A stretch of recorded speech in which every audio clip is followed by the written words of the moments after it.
My name is Kelly, and I had a miscarriage.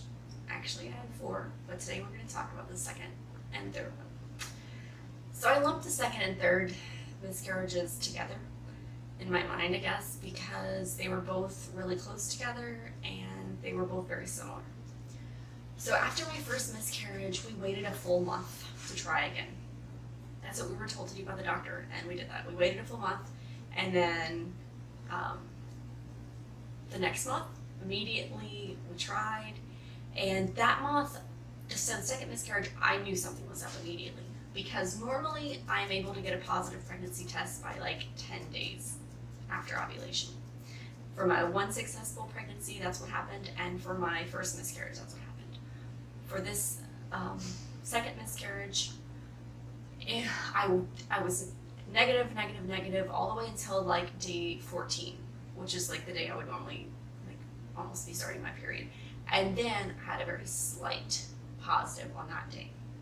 So I knew going into this pregnancy that it was probably a late implantation. And I was sure, or like fairly sure, about when I ovulated because I was tracking my basal body temperature. So I was pretty positive about when my my ovulation was. So I knew that this pregnancy probably had a late implantation, and that's probably why I didn't get a positive until later than normal. So day 7 is the ideal day for implantation, and if you go too far before that or after that, then the chances of miscarriage start to raise pretty fast. So I knew that the chances of this one working, like right as soon as I got the positive pregnancy test, I was like, oh, I can't get my hopes up for this one. So I told myself that. And I only knew that I was pregnant for like a couple of days because it started, I found out that I was positive on 14 days after ovulation, and I started miscarrying on 17 days post-ovulation. So that one ended up only being, it was like 4 weeks, 3 days is how far along I was when I lost it. Very short, so that's technically considered a chemical pregnancy, or some doctors call it a biochemical pregnancy. But if you're having recurrent chemical pregnancies, like that still means that something is up. Something is probably inhibiting implantation or causing some kind of issues with implantation to not happen all the way. So anyways, this pregnancy didn't last long. I kept telling myself that I wasn't going to get my hopes up. I kept telling myself that. And but it's really hard. Even whenever you know that it's probably not going to work, it's hard to not get your hopes up. So I kind of did. So that morning I woke up and I started feeling, felt like I was getting my period. I started feeling cramping, and then I saw some bleeding at first. It was just a little bit, and I was like, oh, maybe it's going to be okay. Maybe it'll just go away. And then of course the bleeding got worse and worse, and then it was full on miscarriage bleeding. So then after that, we knew that something was up, probably, because it was 2, even though the second one was a chemical, but probably something's not working that great in my system. So after that, the doctor told me to start taking aspirin from the first day of my cycle, and she prescribed progesterone, to take progesterone after I had confirmed ovulation.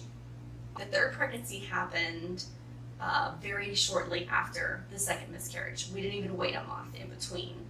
I just happened to get pregnant right away again. And that one, I got a positive pregnancy test like on my 10-day mark when I normally do, so I knew, okay, implantation wasn't late, so maybe this one's gonna work, maybe this one's gonna be good. And I was taking my medicine, I was on, on this new medicine, so I thought that would help. And now the doctor was kind of following me more closely, and so she would have me go in and do a beta HCG test. She had me do the first one right the same day that I got the positive, and it was pretty low. It was like in the 30s or 40s, but I was like, that's okay. It's really early. I just got a positive pregnancy test. That's probably normal for it to be low in the beginning.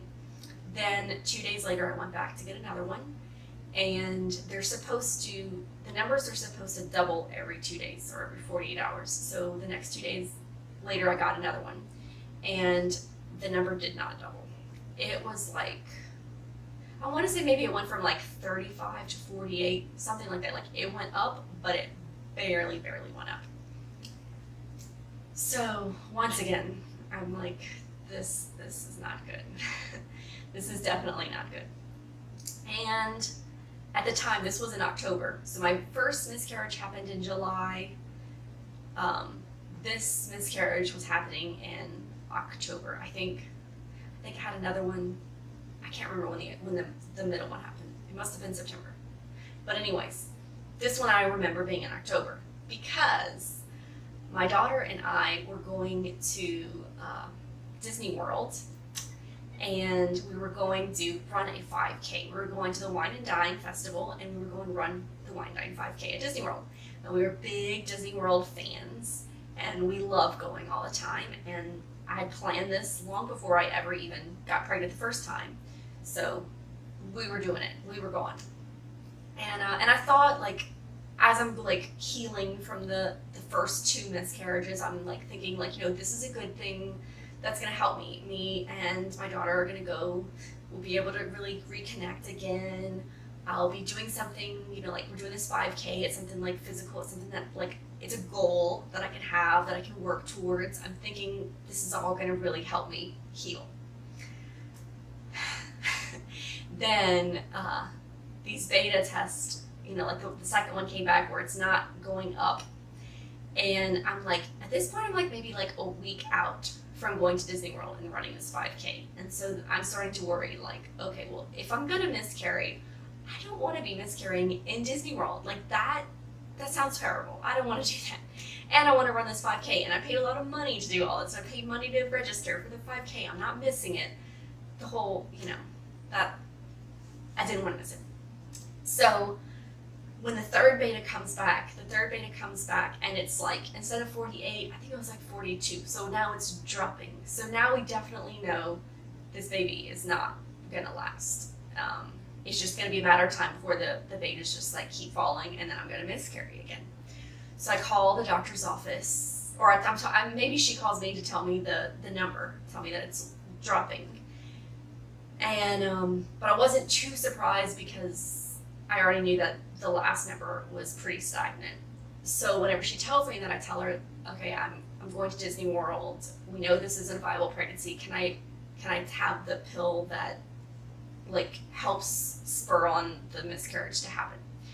So now I know, at this point I know because I'm like in some like Facebook groups and things like that with other women that have gone through miscarriages. So I know that sometimes women have a miscarriage as in like the baby is not alive. They can see on the ultrasound that the baby doesn't have a heartbeat, but they haven't actually like passed the baby yet. And so there's a pill that they can give you. It starts with an M, I can't remember it.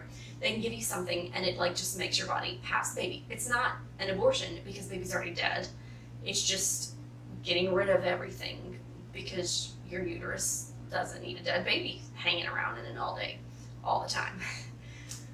So at this point, because we know that it's not viable, I ask her, can I do that? Because I really want to do this run. I really want to go to Disney World. I don't want this miscarriage to happen in the middle of all that.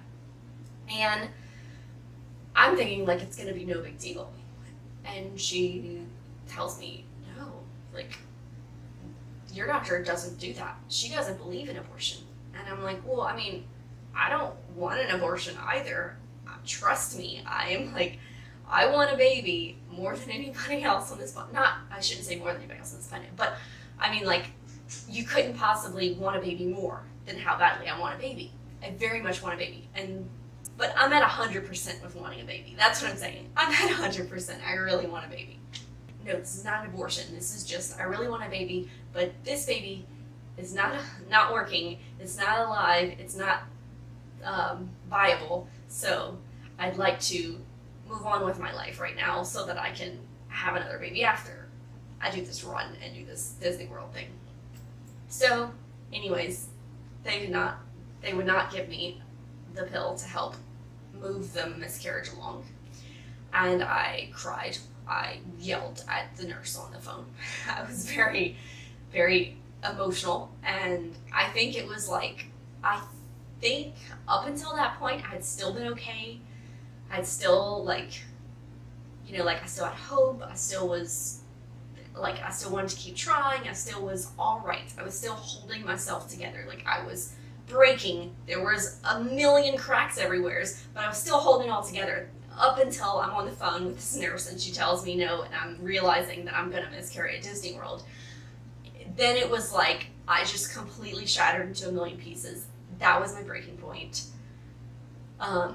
Having somebody, basically say that I'm trying to have an abortion when I'm not trying to have an abortion, that really, it was my breaking point. That is when I feel like I lost my sanity.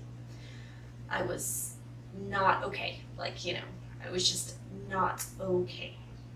I didn't even know, I was at a point where I was like, I know I'm not okay, and I don't even know if I ever will be okay. Like, I can't see forward to a point when I will be okay. Right now, everything is just covered in not okay. That's all I can see all around me is not okay. So that's where I was right before Disney World. That sounds exciting, right? Basically, I was just not okay. I was broken into a million pieces. My husband tried to help, but the truth is that there's nothing anybody, no matter how superhuman you are, nobody can fix this. Nobody can take this grief away. It just sucks. And that's where I was at that time. And then after that, let's see, what day was it? It ended up being exactly 2 days before I got on the plane for Disney World that I started bleeding with a miscarriage. I started having a miscarriage. And it was some of them, what I found so far is that some of them are basically just a period feeling. Some of them feel like a period and it's nothing more. And then some of them feel really bad, worse than a period. Some of them, the pain of the miscarriage feels worse than the labor pain that I felt with my successful pregnancy with my daughter. The contractions that I felt, so I think it just goes to show that every single pregnancy is different. Because with my daughter, it really didn't hurt that much. It was really very easy. Didn't have that much contraction pain. There have been 2 of my miscarriages have been very painful. So this, of course, was one of the painful ones, right before Disney World. So yeah, I was bleeding a lot. I was bleeding clots. I was in pain, and I had to get on a plane to go to Disney World with my daughter by myself. That's the other thing that was that really made me sad, is that I had planned all this ahead of time to be a girls' trip, and I thought it was going to be a lot of fun. But at the time, when I just lost my baby, I really wanted my husband. I really needed my husband to be there with me, because he is really good for me, and I needed him. And I didn't have him after that one because we were going away. So I went to Disney World, still bleeding, still miscarrying, and I ran a 5K, still bleeding. And that was the most unmagical Disney trip I've ever taken. And I've taken a lot of them, and I love Disney World, and I believe in the whole magic, and I love it. But man, that trip was not magical. It just really wasn't. To be surrounded by kids that are screaming, and you're surrounded by bad kids, and you just really want a baby, and your baby just died, and you see these families that have seems like a million kids the family has, and you're I just want one more. Of course, as I'm saying this, I know there are some women that just want one single baby and they would be happy. So,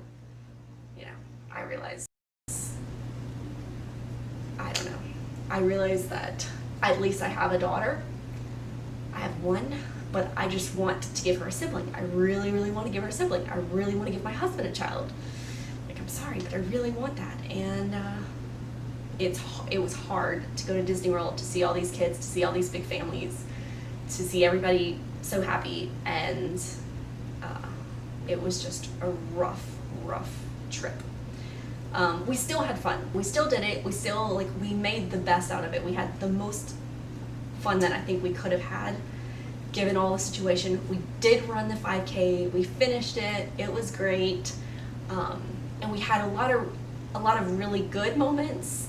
It was just difficult for me. It was just very straining and very tiring for me to do this, but we did it. And then afterward, I would say after my third pregnancy, after all that, after or third miscarriage, after all the miscarriages done, that really, it's really a hard time. It wasn't after the first one I still had hope. I thought, we can just have another pregnancy and have a baby.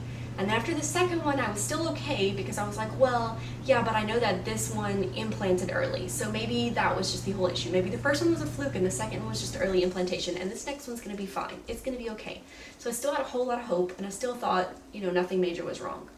After the third one, I really lost a lot of the hope, and I really just felt like this is gonna keep happening over and over and over again, and I don't know what's wrong.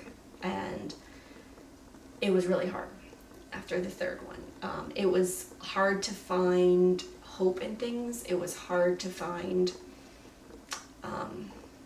things to be happy about and to move forward on my own, especially. I felt like this is never going to happen unless I have help.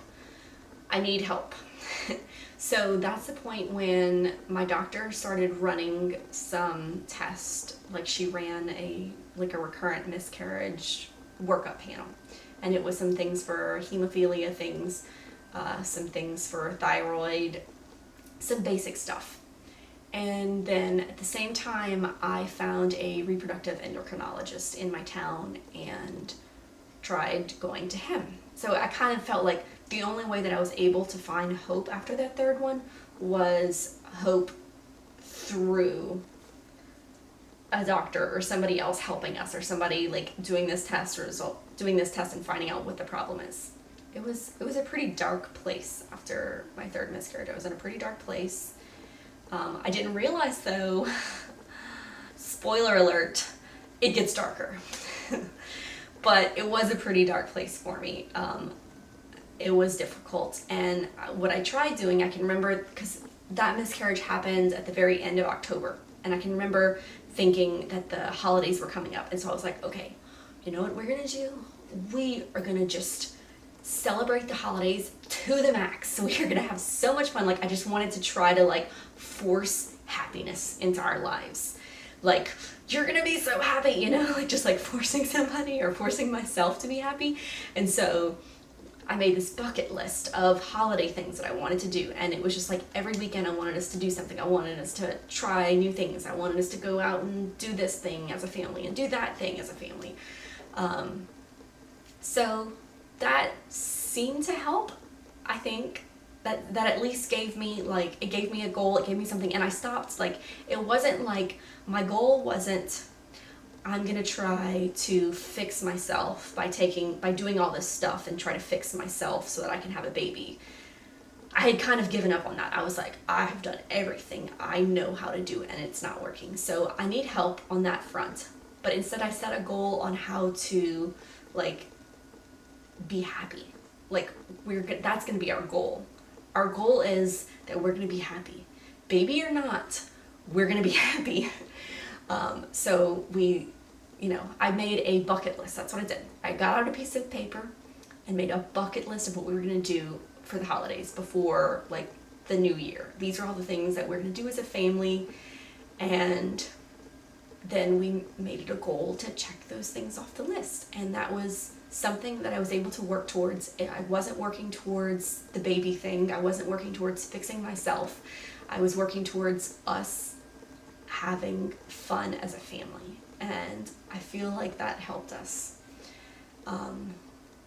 We sort of we did the majority of our things on our list. When I think back about that Christmas, I have lots of happy memories. I think we had fun, even though I was still I was still grieving. I was still going through this process. I still was not really okay. I wasn't healed, but we had fun. We had love together as a family, and that was important. So that was my second and third miscarriage. There's more. So if you'd like to hear more, please stick around to the channel, because yeah, unfortunately I have more.